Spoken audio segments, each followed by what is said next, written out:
Hello, my name is Katherine Fry, and I am the CEO and president of Mediafy Communications Group in Chattanooga, Tennessee.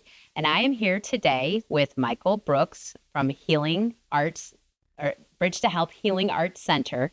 We are here to shine a light on local businesses, and the light that we're going to shine today is on Michael. So, Michael, you are with Bridge to Health Healing Arts Center. Yes, that's correct. And how long have you been? I've been there for a little over 3 years. Okay. All right. Now, tell me about yourself and about your business. All right. So, yeah, like I said, I've been doing massage. I've been there since I started doing massage. So I've been doing massage for about 3 years in Tennessee. And we're a myofascial release clinic there in Hickson. So Okay, myofascial release. Can you explain to our listeners what myofascial release is? So myofascial release, it's a modality of massage that kind of focuses in on the fascial system of the body, which is responsible for holding trauma, holding muscles, organs, and bones. It kind of holds everything up in your body. It's like a three-dimensional webbing from your head to your toe that just kind of stretches. And when you have repetitive stress traumas, you have like trauma, like maybe a car accident, football player, something like that. A lot of the times there's issues that make it all tighten down. So what I do is I specifically go in and target that part of the body and slowly and systematically release those areas. So this isn't traditional massage that you're doing. This isn't like Swedish massage or deep tissue. This is specifically myofascial release. Now, myofascia, what is that? Our skin? Is that our muscle? What is our myofascia? So myofascial breaks down. It's it means in Latin muscle and fascia. So I'm releasing the muscle and the fascia, and a lot of the times the muscle, like I said, is held up. That's where the muscle's held. So in Swedish massage, it's normally focused more on releasing or reducing tension in the muscles, de-stressing the body. It's more of a relaxing experience where, like I said, mine's more methodical. I systematically go in, I target the areas that are causing poor posture, the areas that may be causing your stomach to hurt, the reason your lungs maybe are not functioning properly because your back, it kind of looks at the body from a more holistic angle. Okay. And really tries to release the trauma, whatever it may be for your specific body. Okay, so how did you get into myofascial release? So I was actually really lucky. I met my mentor, who is the owner of Bridge to Health Healing Arts Center. His name is Scott Anderson. He's been doing massage for 27 years. Oh, wow. And he is an expert level practitioner of myofascial release. He's taken pretty much all the classes multiple times. And we've done, I'd say, over 200 hours of hands-on practice together. Plus, I've done a couple of different seminars under the John F. Barnes myofascial release method. Okay, John F. Barnes myofascial release method. Yes. Okay, and so was he the founder of myofascial release? Yeah, so he kind of coined the term and put it together to what it is known as today, where there is other modalities and other people who teach myofascial release. The John F. Barnes method is kind of the tried and true, if you will, the first one. Okay, excellent. So now, this branch of the wellness industry, I know that in and of itself it's very important, but you also do other things at Bridge to Health. So what are some of the other things that you also do? So we have a full body red light panel. It goes from all different frequencies. It can, there's numerous benefits to red light. If anyone is unfamiliar with the effects of red light, I can give you a few quick ones. It helps promote, helps promote blood flow. It can help with all sorts of any type of injury or disorder of the skin. It's all good for that. It helps promote the body making vitamin D3.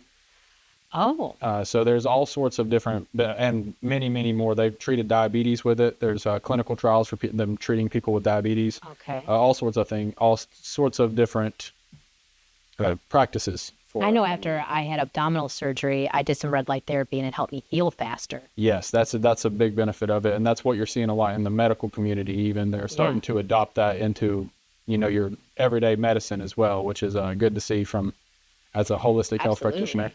Now you have some other some other machines. So yes, I also have the Pulse, PEMF. Yeah. So the Pulse is a really cool machine. It's something that we invested in a couple years ago, and me and Scott, between us and our clients, we've already put almost 500 hours on the machine. Oh, wow. I'd say at least half of that's probably just me and Scott because we're at the office all the time.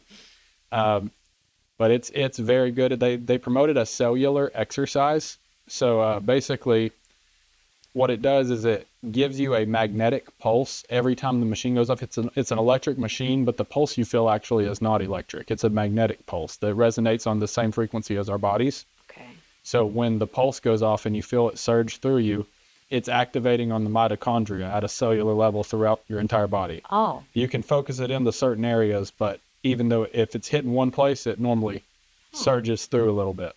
So so it can help with one of the terms I've been reading about lately is mitochondrial weakness. Yeah. Can it help with mitochondrial weakness? So that would be it would definitely help the function of the mitochondria. I've not done specific research on mitochondrial weakness, but that seems like exactly what it's geared to, cellular exercise, and it plays off the mitochondria. So I would say it's a safe bet to say any issue due to mitochondrial weakness, or let's say you had an injury or a surgery or something where it's not healing properly, you're having a hard time moving it. Sometimes those muscles, they stop losing, or they stop getting functionality to some of the cells. Yeah. So if you can get that artificial pulse even of energy to it, ATP, it gives you an artificial pulse of ATP. So your mitochondria will release it faster from the cell. Fascinating. Yeah. Okay. Do you have any other gadgets in there, or? I've got a couple of different things. We have the red light helmets. Right. We have a couple of red light helmets that kind of focus more in on the brain side of how the red light works. We have a hair growth helmet. I don't think that we market to sell that one. It's kind of just more for testing, using out and stuff like that. Okay. So we have all sorts of different things. We have Rife therapy, which was invented in the 1920s, or at least. Tell me about that, Rife therapy. What is that? Okay, so Rife worked alongside or off the kind of coattails of Nikola Tesla's work. Okay. And he used his treatments a long time ago, back in the 1920s, 30s, to do clinical trials. Okay. And they did clinical trials on all sorts of people, including cancer. Oh. They had a lot of, or at least some good success, even with the cancer patients and stuff like that. However, it's not been adopted into our mainstream medical community because I'm not sure why. Based on efficacy, maybe it's hard to test. Maybe there hasn't been a lot of clinical testing on it yet. However, there's been a lot of testing in the past that points you towards the efficacy of the therapy itself. And there's a lot of testimonial, and also just me and Scott have been using it for about 5-6 years now. And it. Wow. So, okay, getting back to myofascial release. So what would you say let's start with the short-term benefits of myofascial release. What are those? So even though it's not geared towards relaxation necessarily, it is still a very relaxing thing. I tend to bring my clients to focus on relaxing their own bodies during the massage. It's important to know how to truly relax your body, because sometimes when you're taking a break from work, or you just are trying to relax for a few minutes before you go into do the next thing, you're a busy person, you can go and sit down and be holding your shoulders up and not realize that you're holding yourself in a certain way. Right. So I believe when you do the myofascial release, there are certain practices that I do while I'm performing the massage, where I'll tell the client, try to relax this, try to pretend like this is dead weight here for a second, let it go, as you're familiar with. Yes. And a lot of the times my clients over time will exponentially get more control over how they can relax their body. And sometimes it'll be their legs, sometimes their arms will be held, sometimes their neck won't let go, but even sometimes throughout the session, you can systematically feel their body just kind of relaxing all over. It's fascinating. Yeah. Okay, so what about the long-term benefits of myofascial release? What are those? So there's a lot of long-term benefits. So like I was saying earlier, fascia is kind of connected to everything on your body. So sometimes people can be dealing with illnesses, especially with how the body is performing. There can be illnesses that, even though someone has been getting treatments, they've been taking medicine, going to see a doctor, sometimes just getting the restrictions out of the system can allow your body to heal itself more properly. Okay. So the benefits widely vary. They can heal just about anything, but I'd say the biggest things that I see people coming in and out for is postural issues. Okay. I've seen people a lot recently with upper cross syndrome, thoracic outlet syndrome, which is kind of where your chest kind of closes in on itself. Maybe your neck will be stuck out a little bit. And I just use the techniques, which the myofascial techniques are slow hand holds. They focus on stretching the fascial tissue and stuff like that. So I tend to just focus on the chest area and opening back out the body. Okay. It can help with even carpal tunnel and all sorts of different, like I said, all sorts of elements in the chest that can come from poor circulation, poor activity of the muscles and all that stuff, and just overall posture it can help with, and then at any part of the body. Okay. Okay, excellent. Now, in your opinion, how important is myofascial release to one's overall wellness plan? I would say that it's very important to the wellness plan, especially if you have an underlying issue that is causing you to be less effective in any other part of your routine. So you want to think about your quality of life. And if there's any time where you're thinking, oh man, this arm doesn't work very well, I can reach way up here with this arm, but this arm I'm having an issue getting up.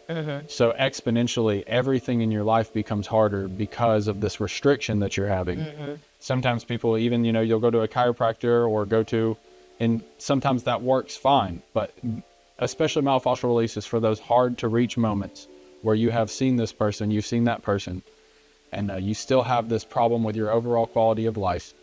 Myofascial release can exponentially help you get back on the right track for a wellness plan. Sometimes it can be hard to go to the gym if you can't lift your arm very well. It can be hard to go out for a little jog if this arm's hurting all the time, if your ankle's hurting, Right. Sciatic pain, anything, nerve pain, anything like that, it can completely shut down your life. And then who's thinking about a wellness plan when you're struggling to get through the day? When you're in pain, yeah. So it's very hard to implement a wellness plan. So a lot of my clients, I will say, they come in at first and they may need to come like a couple of times, maybe to help establish a wellness plan for them.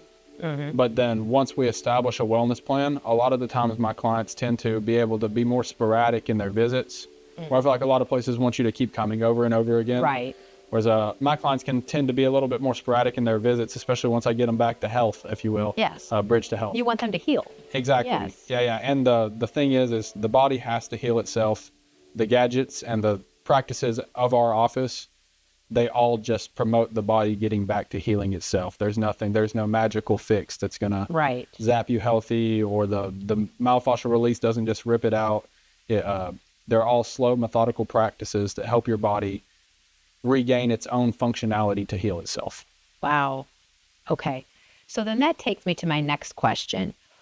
What other parts or aspects of the wellness industry complement myofascial release? So diet and exercise are really good. Then again, going back to your body healing itself, you always want to make sure your body has the right nutrients it needs, the right fuel it needs to get yourself into homeostasis, to put yourself into a good, healthy rhythm for healing. To sleep, that's another good one. I would also say chiropractic tends to help a lot. Yeah, I was wondering about that. So that would probably be a wonderful complement to what you're doing. I've had quite a few chiropractors refer to me, and I've referred back over the years also, because sometimes when there's an issue with the bones, you can pull the bones back out of place. But if, even 50% of the problem is also in the fascia, and a lot of chiropractors even do practice myofascial release. They can vouch for the efficacy of myofascial release. Okay. But if there's a big problem in the fascia, you can pull the bones back, but then over time that fascia, like it had done in the first place, whether it be from the repetitive stress trauma like I was speaking about, or the impact trauma, any of that kind of stuff, if there's a problem in the fascia, you can pull your bones back, but over time that fascia still has the ability to pull you back down into those familiar patterns because it has a strong memory. And it also pulls with when it's restricted, it can pull with about 2,000 pounds of pressure per square inch. Fascinating. Okay.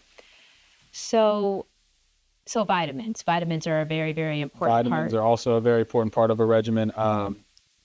And again, when you have a restriction, say in your stomach, liver, anywhere that things are processed and there's a restriction, it could stop flow of that vitamin. You may not be processing the vitamin as well because there's a restriction in the stomach. There's a restriction near the liver. So now that your vitamins aren't going to be dispersed or even processed correctly. So, where do you see yourself and your business in 5 years? So really, I just like helping people. I'll probably still be on the same spiel in about 5 years. I try to keep learned on the new devices coming out, the new therapies and stuff like that. So probably have a few new toys in about 5 years, but just still really working on getting my clientele up and meeting new people who need some help that I can provide. Okay. So are you going to be getting some new gadgets soon? We just got a bunch of new stuff. The Pulse is only about 2 years old, and we just got the Red Light, I believe, in December of last year.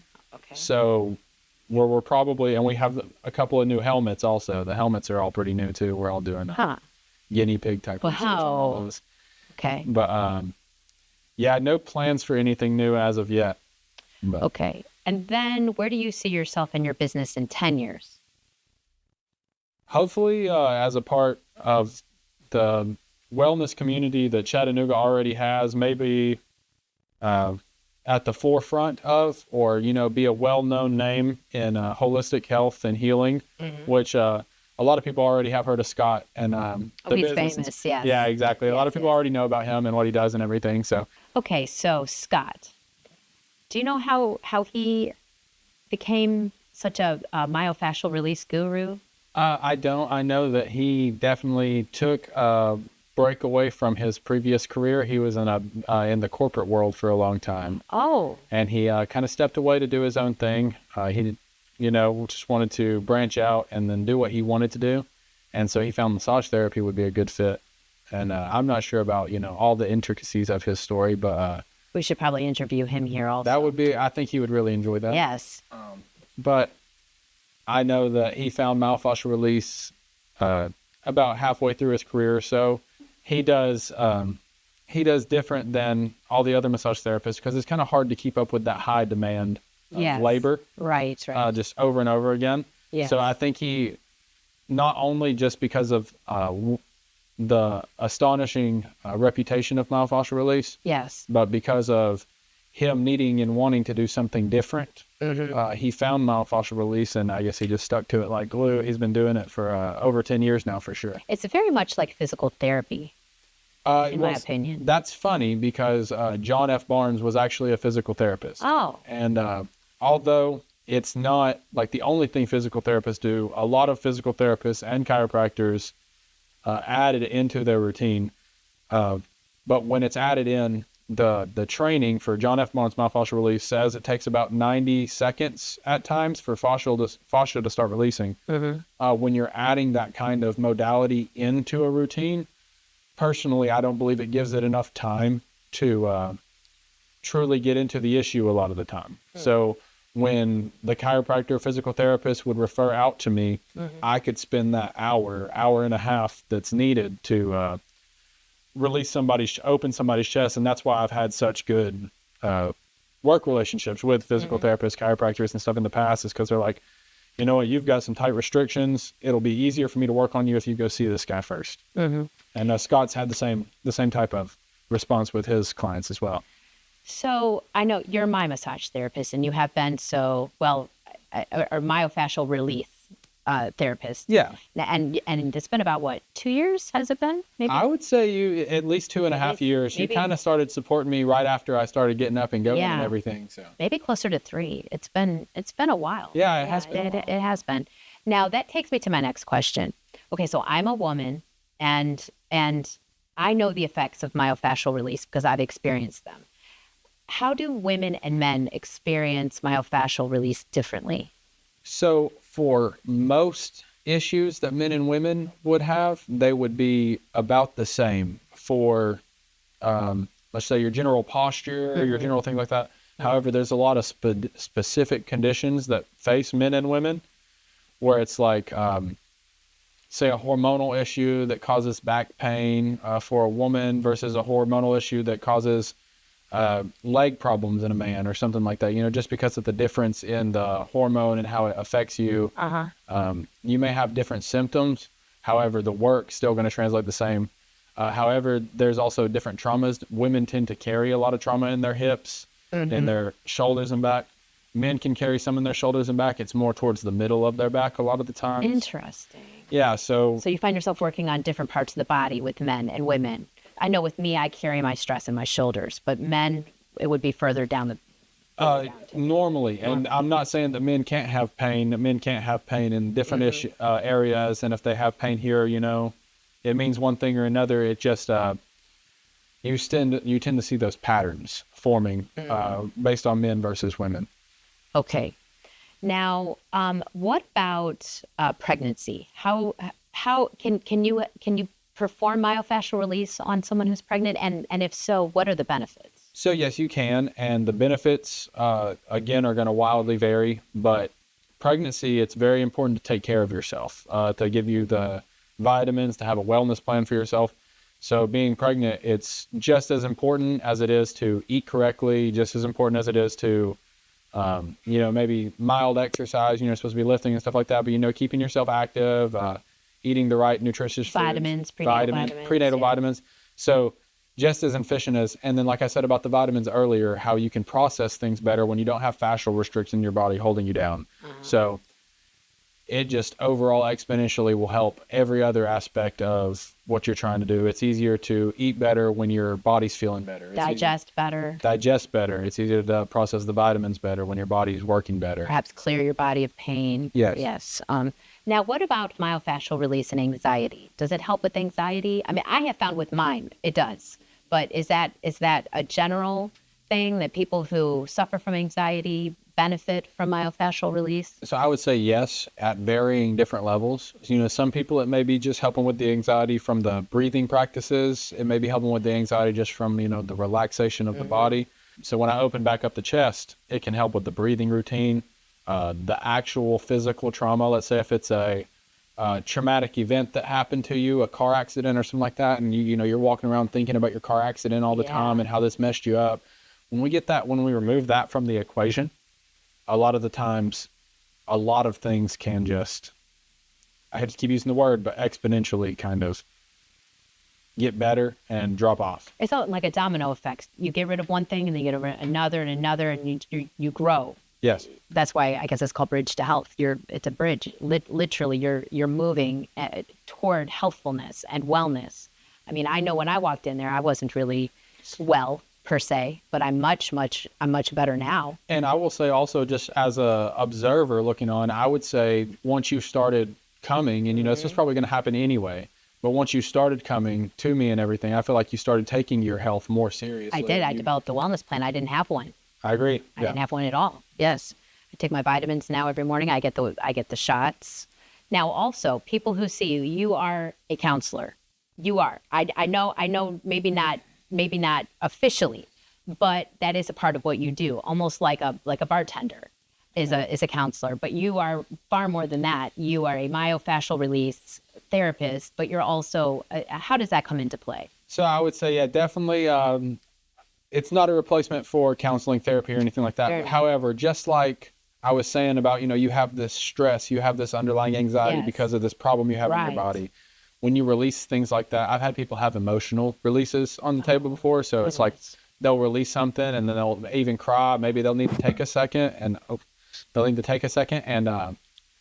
but hey, I need to take a break. I need to breathe for a second. I've even stopped massages because somebody was crying before. It doesn't happen very often, but when it does, it's normally preceded by some sort of release in the body, whether it be in the chest, hips, legs. There's some sort of release, and then the person can tend to, I'd say, maybe access emotions that they didn't know were stored in the body, that they couldn't recognize that it was an emotion built up, but it's overall related to the trauma that is being released. And it can be a really really beneficial thing for anxiety, depression, all sorts of different things. I'm sure. And I know because I've experienced it myself. Okay. One of the other things I wanted to discuss very quickly are feet. Okay. I know that I often have pain in my feet. And when I go in for my sessions with you, you release the pain in my feet. So myofascial release, how significant is that when it comes to one's feet? Can you talk to me about that? Yeah. So most people, I'd say, are familiar with the condition plantar fasciitis. Yeah. Yes. So most people are very familiar with that condition. So what that is it's fasciitis, inflammation of the fascia. Plantar fasciitis is your plantar fascia on the bottom of your foot. Okay. So that thick piece of skin, that's the plantar fascia. And is that what you're working on when you work on my feet? So yes, and also when I grab your legs and pull the legs, I'm holding the legs, as you know, I'll hold the legs for 2-3 minutes sometimes. I'll actually just sit there and sit on the legs and stuff like that, because from your hips all the way down to your feet is a whole system of fascia, and it can pull. Now, if you think about it like a sweater, if you pull a sweater, the tightest part on the sweater right now is not right here where I'm grabbing it. It's down here. On the counterpoint of where I'm pulling, or maybe even right here. You know what I'm saying? If I pull a little bit harder, it seems like it's maybe over here. So you get that a lot with the body too. You might have a problem in your hip. You might have an injury to the hips. You might have something like that, and it's pulling the whole system like that. But your foot's hurting really bad because it's yanked up in the system, and you have to remove that link in the system before you can heal the foot. So you can go and get your insoles, and you can even have your feet worked and stuff like that. But sometimes if the problem isn't in the foot, it's further up the chain. That's where I kind of hit the target where others may miss the mark, is because I systematically go through the body and release anything that I feel is an issue. So you may have a podiatrist, and you go see a podiatrist for your feet, and they're like, oh, your feet look good. We can get you these insoles and everything. And you're going to be treating symptoms, because that's what the podiatrist sees. When I look at your whole body and I spend that hour to hour and a half just dissecting or removing and isolating different places in the body, it tends to give you a broader picture and a more holistic picture on what you need to do to get your body back into a healing condition. I want to thank everybody for watching today, and I want to thank Michael Brooks for coming. Thank you. And you can find Michael online. Just put in Bridge to Health Wellness Center. And he is located in Hickson, Tennessee. This is Chat with Kat, and we shine a light on local businesses. And today I have been thrilled to be able to shine a light on Michael, who is my massage therapist, or my myofascial release therapist. Michael, thank you for coming.